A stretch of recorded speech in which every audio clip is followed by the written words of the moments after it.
ज्याला व्याकरणाचं ज्ञान आहे त्याला ते शब्दाचा अर्थ कळतो.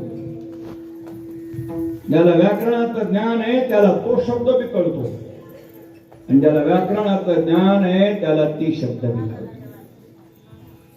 ती शब्द नेहमी करता स्त्रीलिंगी असतो, तो शब्द नेहमी करता पुल्लिंगी असतो, पण ते शब्द नेहमी करता नपुंसक लिंगी असतो.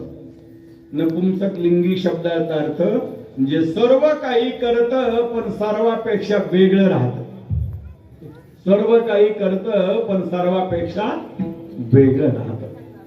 जे सर्व करून वेगळं राहत त्याचं नाव आहे परमात्मा, आणि तो परमात्मा सर्वांच्या आधी राहतो. तो राहू अथवा न राहू त्याच्याशी काही घेणं देणं नाही.